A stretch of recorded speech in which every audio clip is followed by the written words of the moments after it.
Mr. Kanaya Kumar. Hello. Jai Shri Ram. I want you to at least say once Jai Hind.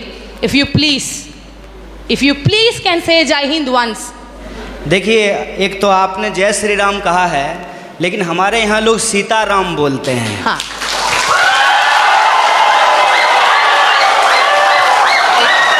Sitaram. Excuse me. आप लोग सीताराम भी बोलो, ये लोग इन खिलाफ जिंदाबाद बोलेगा, पर मेरा एक ही क्वेश्चन है आपके पास। Dear sir, a few minutes before you have मैं said आपके about... दूसरे सवाल का जवाब दे देता हूँ। नहीं, मुझे नहीं चाहिए आपका जवाब। ये सीताराम जय श्री राम का कोई फर्क कोई पड़ता है तो मेरा जवाब की जवाब नहीं। And one small question, sir. You were saying about emotional politics. Regarding people thinking emotionally you are strong, so emotionally masses control. Yes, sir, we are emotional people.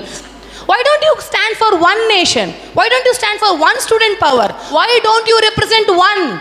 Why don't you represent one India? Why don't you represent one unity? आपका जो सवाल है कि आप एक का समर्थन क्यों नहीं करते हैं, देखिए बात यह है कि मेरी पैदाइश ही दो लोगों के मिलने से हुई है। मेरे माँ बाप की शादी नहीं होती तो हम पैदा नहीं होते।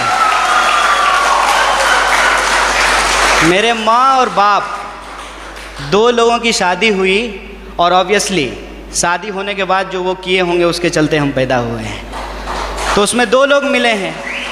रही बात कि वन नेशन का क्यों नहीं सपोर्ट करते हैं, तो नेशन तो वन ही है, भारत एक है, इसमें कोई डाउट नहीं है। लेकिन इस एक भारत को रिप्रेजेंट करने वाला जो एक संविधान है उसमें 300 से ज़्यादा आर्टिकल हैं, मोर देन 300 आर्टिकल्स हैं उस एक कॉन्स्टिट्यूशन में।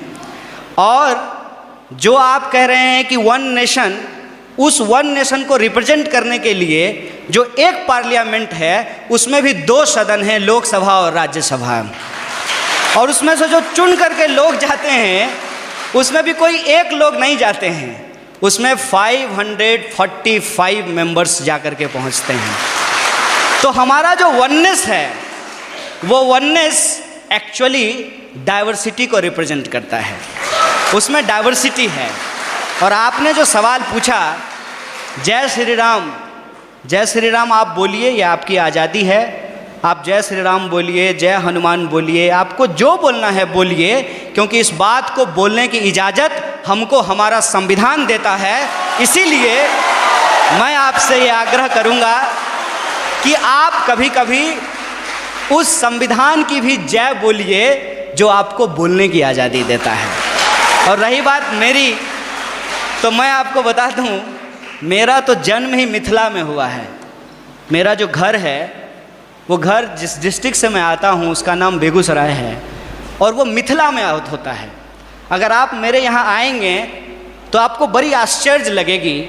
हमारे गांव में हर साल ये जो अगहन का महीना होता है हिंदी का, उसमें अयोध्या से बारात आती है और लड़के आते हैं बाराती बन करके, और राम लक्ष्मण आते हैं बर बन करके। और हमारे गांव में राम जानकी मंदिर है जहां पे हर साल राम विवाह होता है। और मैं मज़ेदार बात आपको बताता हूं, मिथिला के जो लोग होते हैं वो राम जी को गाली देते हैं। पता है क्यों? क्योंकि मिथिला राम जी का ससुराल है और इस लिहाज से वो राम जी का को मजाक करते हैं। हमारी संस्कृति में जब शादी ब्याह होता है तो जो बारात आती है तो बारातियों को सारातियों के द्वारा गालियां सुनाई जाती है, उनको गालियां दिया जाता है। जब आप हमारे यहाँ आएंगे तो आपको बड़ा आश्चर्य लगेगा कि राम जो भगवान हैं उनको स्वागत में लोग गालियां दे रहे हैं। ये हमारा ट्रेडिशन है। और हम जिस संस्कृति जिस कल्चर में पले बढ़े हैं वहाँ कभी भी किसी भी भगवान को अकेले नहीं याद किया जाता है। आपने कहा ना वननेस, उनको अकेले नहीं याद किया जाता है। हमेशा राम को सीता के साथ और राधा को कृष्ण के साथ याद किया जाता है। ये हमारी परंपरा रही है। ये बड़ी आश्चर्य की बात है कि आप यूथ हैं और जो है मैं तो पीएचडी कर लिया और मैं उम्मीद करता हूँ कि आप भी पीएचडी कर पाएँ। और अगर आप पीएचडी करें तो मेरा आपसे ये आग्रह होगा कि आप इस देश में जितने रामायण लिखे गए हैं, कम से कम उन रामायणों पे ही आप पीएचडी कर लीजिए।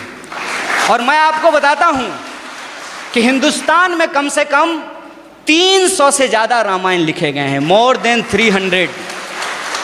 और मैं एक बार हिमाचल गया था। हिमाचल में त्रिलोकनाथ की मंदिर है। मैं आपको कहता हूं इस देश को घूमिए, यह देश इतना शानदार है कि आप इसकी कल्पना नहीं कर सकते हैं। और आपको कई बार अपने आप को छोटा और तुच्छ महसूस होगा कि हम कितना तुच्छ हैं इस देश के सामने। जब आप त्रिलोकनाथ मंदिर जाएंगे तो त्रिलोकनाथ मंदिर में भगवान बुद्ध की मूर्ति है और भगवान बुद्ध की मूर्ति के ऊपर भगवान शिव का मूर्ति बनाया गया है, सर के ऊपर बनाया गया है। और उस मंदिर में पहले हिंदू साधु आते हैं जो प्रार्थना करते हैं, उसके बाद बुद्धिस्ट मोंक आते हैं जो वहाँ जा कर के परिक्रमा करते हैं। ये हिंदुस्तान की खासियत है। ये हिंदुस्तान की खासियत है कि वहाँ जो लाहौल, मैं उस ज़िले की बात कर रहा हूँ और मैं फैक्चुअली अगर गलत हूँगा तो आप मुझे करेक्ट कीजिएगा।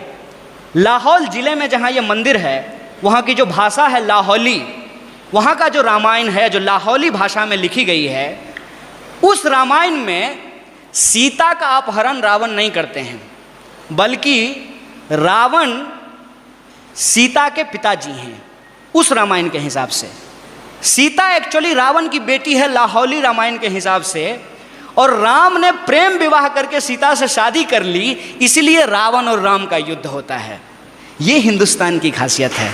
देखिए, आई डोंट नो कि आपको किसने और क्यों दिमाग में इन चीज़ों को डाला है, लेकिन मैं आपको कहता हूँ कि इस देश में जो लोग पैदा हुए हैं उनके लिए इससे ज़्यादा गौरव की बात नहीं हो सकती है।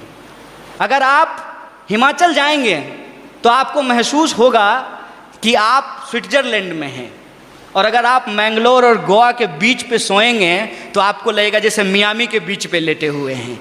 अगर आप इस देश के मैदानों में घूमेंगे तो आपको लगेगा कि ये अमेरिका के उस ग्रीन मैदान से भी ज़्यादा बड़ा मैदान है।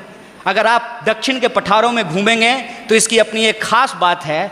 अगर आप छोटा नागपुर के पठारों में घूमेंगे तो वह खनिज संसाधनों से भरा हुआ है। मैं आपसे यही कहना चाहता हूँ, आपका देश आपका है, जैसे आपकी माँ आपकी है, और आप अपनी माँ से यदि प्यार करते हैं तो ये आपका निजी मामला है। लेकिन जब आप रोड पे चल रहे हों, कोई आए कोई भी रंग का झंडा लेकर के और कोई भी नारा लगा करके, चाहे वो इनकलाब जिंदाबाद बोले या जय श्री राम बोले, वो नारा लगा करके, वो झंडा दिखा करके आपसे कहे कि तुम अपनी माँ से प्यार करते हो, जरा करके दिखाओ, तो आपका क्या जवाब होगा? यह देश हमारा है, इस देश से हम प्यार करते हैं, और हमारे लिए, इस बात को याद कीजिएगा, हमारे